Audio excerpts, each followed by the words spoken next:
तो आज का स्वागत है सोलो लेवलिंग के एक नए एपिसोड में। और आज मैं आपको एक्सप्लेन करने वाला हूँ सोलो लेवलिंग का सीजन 3 का एपिसोड 19। तो हमने पहले के एपिसोड में ये देखा था कि कोरिया के अंडर बचे हुए एंड को मार रहे होते हैं और चाइना की तरफ भी कुछ एंड चले गए थे, उन्हें ल्यूजी कान मार देता है और इसके बाद हमें रेड के तीसरे दिन ले जाया जाता है। और यहाँ सोल्जर जीजो आइलैंड में एंड की बॉडी और माना स्टोन को कलेक्ट करने के लिए आए थे और इन लोगों को इस जगह में प्रोटेक्ट करने के लिए अंडर भी आए हैं। और यहाँ हमें दो मोनार्क देखने के लिए मिलते हैं जो इन अंडरों को बेहोश कर देते हैं। और अब इसके आगे तो हमें एपिसोड की स्टार्टिंग में संजन वो दिखाया जाता है जिसकी सब कोई फोटो खींच रहे होते हैं और हमें ये बताया जाता है कि जब से जीजो आइलैंड की रेड खत्म हुई है जब से सब कोई संजन वू की बात कर रहे हैं और यहाँ सब कोई संजन वू की तारीफ कर रहे होते हैं कमेंट में। एक बंदा कमेंट करता है कि मुझे ये पता नहीं था कि इतने सारे बीस को समन करना पॉसिबल है और एक और पर्सन ये कमेंट करता है कि संजन वू एक गॉड है। और यहाँ और भी लोग संजन वू की बहुत ज्यादा तारीफ कर रहे होते हैं और हमें ये बताया जाता है कि जीजो आइलैंड की रेड की वजह से सबको इन्हें फर्स्ट टाइम संजन वू को एक्शन में देखा है। और यहाँ एक और पर्सन कमेंट में ये कहता है कि ये नेशनल लेवल अंडर कंसिडर किया जाएगा क्या। एक और पर्सन कहता है कि चिल आउट, ये इतना भी अच्छा नहीं है। पहला पर्सन कहता है कि सीरियसली उसने एक एस रैंक डंजन को क्लियर किया है, वो भी अकेले,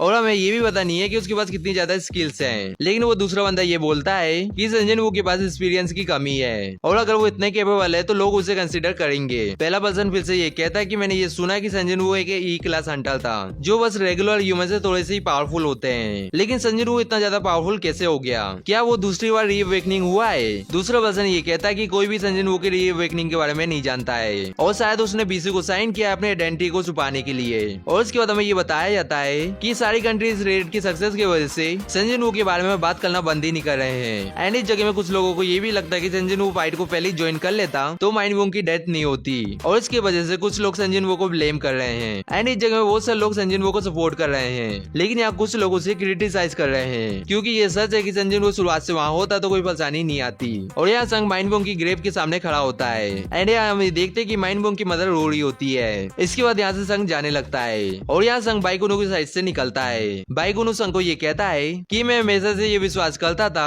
कि एक हीरो खुद से वॉर को एंड नहीं कर सकता है, लेकिन मुझे रीसेंट इवेंट की वजह से ऐसा लगता है कि मैं गलत सोचता था और इसलिए मिस्टर संग अपने सर को ऊपर करो क्योंकि तुम्हारी वजह से इस चीज का एंड हुआ है। इसके बाद बाइकुनु संग को थैंक यू कहता है रोते हुए। इसके बाद संग चाइन की साइड से निकलता है। यहाँ चाइन संग को देख के अपने मुंह को दूसरी तरफ कर लेती है और ब्लश कर रही होती है। एंड यहाँ संग ने ये देख लिया था कि चाइन उसकी तरफ देख रही है इसलिए वो उसकी तरफ देखता है और उसके बाद यहाँ संग चेयरमैन को देख लेता है। और यहाँ हमें ये बताया जाता है कि जीजू आइलैंड की 5th रेड में 4801 अंडर ने पार्टिसिपेट किया था एंड 727 अवेकन सिविलियंस ने भी फाइट को ज्वाइन किया था और इस बैटल में टोटल 64 अवेकन और 32 सिविलियंस मारे गए। मरने वाले लोगों की संख्या निराशाजनक थी, लेकिन पहले के रेड से ये नंबर बहुत ज्यादा कम है। आगे हमें चेयरमैन और संजन वू दिखाए जाते हैं और यहाँ चेयरमैन संग से ये कहते हैं कि तुम अब अपनी गिल्ड को फॉर्म करने वाले हो। और यहाँ चेयरमैन ये भी बताते हैं कि जो एस रैंक हंटर है उन्हें लाइसेंस की कोई भी जरूरत नहीं है, तुम्हें बस एसोसिएशन में कॉल करना है और बाकी सब हम सब संभाल लेंगे। संग कहता है कि ठीक है। इसके बाद संग मनी मन कहता है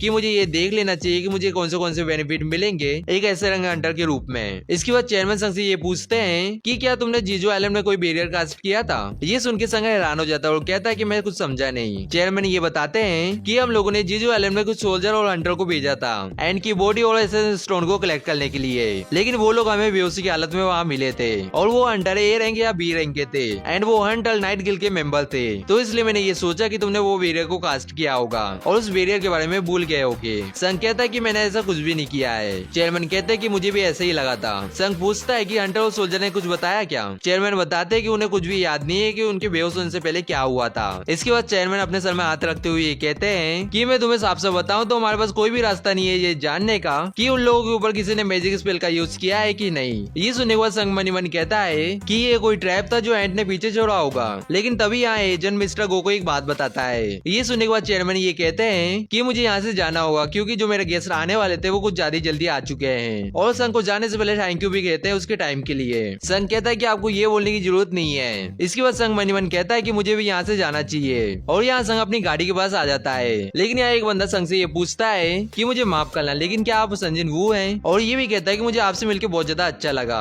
और अपना कार्ड संग को देते हुए ये भी कहता है कि मेरा नाम है एडम व्हाइट और मैं सीनियर ऑफिसर हूँ फेडरल ब्यूरो से। और संग मनी मन कहता है कि ये federal bureau of under guild से है। एडम संग को ये भी कहता है कि तुम मुझे एडम बोल सकते हो और यहाँ एडम संग से माफी मांगता है इस जगह में अचानक से आने के लिए और कहता है कि आपको ट्रैक करना बहुत ज्यादा मुश्किल है और मैं आपके ऑफिस भी आया था आपसे मिलने। संग मनी मन कहता है कि ये मेरे ऑफिस आया था, ये वही पर्सन होगा जिसको जिन्होंने मेंशन किया था। इसके बाद संग एडम से ये पूछता है कि तुम्हारा मुझसे काम क्या है। एडम कहता है कि मिस्टर संग मैं आपके साथ कुछ इन्फॉर्मेशन को शेयर करना चाहता हूँ। संग पूछता है कि किस तरह की इन्फॉर्मेशन की बात कर रहे हो तुम। एडम कहता है कि मैं आपको जो इन्फॉर्मेशन देने वाला हूँ वो वर्ल्ड की कोई भी कंट्री आपको प्रोवाइड नहीं कर सकती है। संग कहता है कि तुम मेरे साथ ऐसे इन्फॉर्मेशन को शेयर क्यों करना चाहते हो। एडम कहता है कि हम लोगों को बेनिफिट मिलता है आप जैसे स्पेशल इंडिविजुअल को नॉलेज शेयर करने से, और मैं अकेला हूँ जो आज आपको विजिट करने वाला था। वैसे भी जीजू एलन की रेड ने डिप्टी डायरेक्टर के ऊपर बहुत अच्छा इंप्रेशन छोड़ा है, तो इसलिए उनकी विश है कि वो आपसे फेस टू फेस मिलना चाहते हैं। मैंने ये सोचा भी नहीं था कि ऐसा कुछ होगा, और आपको डिप्टी डायरेक्टर सब कुछ डिटेल में समझा देंगे। एंड यहाँ पास में ही मेरी कार वेट कर रही है, तो क्या आप उनसे मिलना पसंद करेंगे। संग मन मन कहता है कि इन्फॉर्मेशन। इसके बाद एडम को ये कहता है कि मुझे ये पता नहीं है कि जो आपकी इन्फॉर्मेशन है वो भरोसे लायक है कि नहीं, और इस चीज के बारे में थोड़ा सोचने के बाद मैं आपको कॉल कर दूंगा। एडम कहता है कि मैं कितना ज्यादा फूलिश हूँ, मुझे डील करने से पहले कोई भी चीजों को छुपाना नहीं चाहिए। यहाँ हम ये देखते हैं कि संग अपनी गाड़ी में बैठ चुका है, लेकिन यहाँ एडम ये कहता है कि एक अपग्रेडर वो एक ऐसा अवेकन बीइंग है जो दूसरे अवेकन बीइंग की एबिलिटी को एनहांस कर सकता है। क्या आपने इसके बारे में पहले कभी सुना था। ये सुन के संग बहुत ज्यादा हैरान हो जाता है और एडम के साथ उसकी गाड़ी में बैठ के जाने लगता है। आगे हम ये देखते हैं कि ये लोग फेडरल ब्यूरो में पहुंच जाते हैं, और यहाँ हम ये देखते हैं कि माइकल संग से हाथ मिलाते हुए कहता है कि आपसे मिलके मुझे बहुत ज्यादा अच्छा लगा, और मेरा नाम है माइकल और मैं डिप्टी डायरेक्टर हूँ फेडरल ब्यूरो ऑफ हंटर का। संग भी माइकल से अपने आप को इंट्रोड्यूस कराता है। एडम संग को ये कहता है कि मैं आपका इंटरप्रेटर रहूंगा। आगे माइकल संग को ये कहता है कि मैं सीधा पॉइंट में आता हूँ, और ये बताता है कि मिस्टर संग इस फाइल के अंदर इमिग्रेशन के डॉक्यूमेंट है, और किसी और को यूएस के सिविलियंस बनने में 2 साल लग जाते हैं, लेकिन आपके लिए हम इस चीज को इग्नोर कर देंगे, और आपको बस इस जगह में एक बार बोलना है कि आप अमेरिका के सिविलियंस बनना चाहते हो, एंड आप 1 सेकंड के अंदर बन जाओगे। ये सुन के संग को बहुत ज्यादा गुस्सा आ जाता है, और वो सीरियस होते हुए कहता है कि मैं इस जगह में मिस्टर व्हाइट की वजह से आया हूँ। उनने मुझसे ये बोला था कि तुम मुझसे इन्फॉर्मेशन को शेयर करोगे, और यहाँ संग मन ये भी कहता है कि एक ऐसा अवेकन बीइंग जो दूसरे अवेकन बीइंग की एबिलिटी को एनहांस कर सकता है, यानी कि उन्हें अपग्रेड कर सकता है। इसके बाद संग माइकल को कहता है कि सही में हंटर की एबिलिटी को अपग्रेड करना पॉसिबल है। माइकल हंसते हुए ये कहता है कि हाँ, जिसके पास ये पावर है वो इस जगह में अभी है। इसके बाद माइकल एक मेंबर को ये कहता है कि मिस सैनल को अंदर आने के लिए बोल दो। आगे हम ये देखते हैं कि मिस सैनल रूम के अंदर आ जाती है, और यहाँ माइकल ये कहता है कि ये एक लौती पर्सन इस पूरे वर्ल्ड में जो केपेबल है दूसरे अवेकन बीइंग की पावर को एनहांस करने में। इसके बाद माइकल मिस सैनल से संग को इंट्रोड्यूस कराते हैं। संग मिस सैनल को देख के मन कहता है कि मैं इसे देख के ये बता सकता हूँ कि ये दूसरे अवेकन बीइंग से डिफरेंट है, और यहाँ माइकल मिस सैनल को ये कहता है कि मिस सैनल आप अपनी पावर के स्कोप के बारे में संजन वो को बताइए। मिस सैनल संजन वो से ये कहती है कि तुम अभी इन सब के बारे में उलझन में होगे। शुरुआत में उससे जो भी मिलता है वो मेरे ऊपर डाउट करता है, लेकिन एक बार मेरे पावर का टेस्ट रखने के बाद वो फिर मुझसे इस चीज के लिए भीख मांगने के लिए तैयार हो जाता है। और यहाँ हम ये देखते हैं कि मिस्टर सैनल संजन वो की बहुत ज्यादा क्लोज आ जाती है, जिसकी वजह से माइकल थोड़ा बहुत डरने लगता है। आगे हम देखते हैं कि मिस्टर सैनल ये कहती है कि तुम ये बात अच्छे से जानते हो कि जो अवेकन बीइंग है उनके स्ट्रेंथ की लिमिट है, एंड कोई भी अंडर उनकी लिमिट के आगे नहीं जा सकता, तो इसलिए जो अवेकन बीइंग है उसकी रैंक एकदम सेम रहती है। लेकिन ये चीज चेंज हो सकती है अगर वो सेकंड अवेकन हो जाए, और ये कॉमन नॉलेज सारे अंडर को पता है। ये सुनने के बाद संग मिस्टर सैनल से ये पूछता है कि आप इस चीज को चेंज कर सकती है। मिस्टर सैनल केक खाते हुए ये कहती है कि हाँ, मैं ऐसा कर सकती हूँ, मेरे पास ऐसी पावर है जो अवेकन बीइंग को उनके लिमिट से भी आगे ले जा सकती है। इस चीज के लिए 3 स्टेजेस की प्रोसेस लगती है, जिससे मैं उनकी लिमिटेशन को इंक्रीज कर सकती हूँ। मुझे ये बात पता नहीं है कि इस पावर को क्या बोला जाए, लेकिन मुझे ऐसा लगता है कि मैं जबरदस्ती की रीअवेकनिंग कर सकती हूँ, या ये भी बोल सकते हैं कि मैं उनकी ट्रू पोटेंशियल को बाहर निकाल देती हूँ। माइकल कहता है कि जो भी इन्हें अभी बोला है वो सब सच है, लेकिन मिस सैनल जब भी इस पावर का यूज करती है तो उन्हें एक लंबा रेस्ट लेना पड़ता है इस पावर को दूसरी बार यूज करने के लिए, और इसी की वजह से 3 या 4 ही इंडिविजुअल इस पावर को रिसीव कर पाते हैं 1 साल में। ये सुनने के बाद संग मन कहता है कि मैं भी इन 3 या 4 में से एक बन जाऊंगा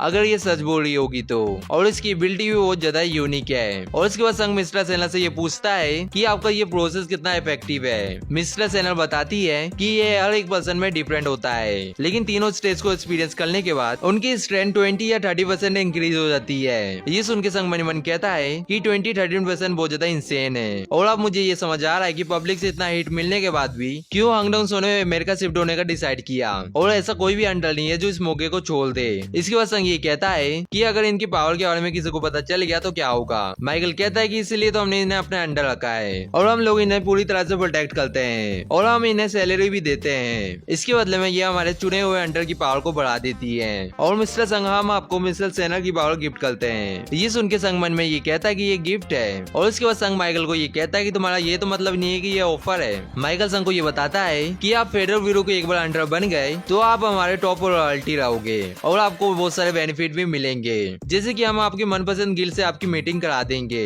और हम आपको बेस्ट कॉन्ट्रैक्ट साइन करने में भी मदद करेंगे। मिस सेना संघ से ये कहती है कि आपको अभी के अभी फैसला लेने की कोई जरूरत नहीं है, क्योंकि आज हम बस आपको चीजें समझा रहे हैं। संघ हैरान होते हुए ये कहता है कि मुझे माफ करना, लेकिन मुझे कुछ समझ नहीं आया। मिस सेना संघ को ये बताती है कि हम लोग ने आपको ये पहले ही बोला था कि ये आपका गिफ्ट है। माइकल कहता है कि जैसे मिस सेनल ने कहा, क्या आप परमिशन दे रहे हो अपनी लिमिट को बढ़ाने की? संघ कहता है कि आपको इसके रिटर्न में कुछ भी नहीं चाहिए। माइकल कहता है कि हमने आपको ये पहले ही बोला था कि ये आपका गिफ्ट है। संघ सीरियस होते हुए मन मन कहता है कि इसने ये बोला था कि अगर मैं इसकी पावर को एक बार टेस्ट कर लूंगा तो इसकी और पावर मांगने के लिए मैं इससे भीख मांगूंगा। इसका मतलब यही है कि अपने रिजल्ट को लेकर बहुत ज्यादा कॉन्फिडेंस है। आगे हम ये देखते कि मिस सेना संघ का हाथ पकड़ के ये कहती है कि मेरी आंख की तरफ देखते हुए अपने आईज को क्लोज करो और ये फर्स्ट स्टेप है। माइकल मनी मन कहता है कि इसने वेट को ले लिया है और अभी तो मिस्टर संघ बहुत ज्यादा कूल है, लेकिन एक बार फर्स्ट स्टेप कंप्लीट हो गया तो ये खुद ही हमारे टच में रहने की कोशिश करेगा और अगर इसके पास थोड़ा सा भी पेशेंस नहीं है तो ये अभी पेपर को साइन कर देगा। गोटो यूजी इतना स्ट्रॉन्ग था कि वो नेशनल लेवल अंडर बन सकता था।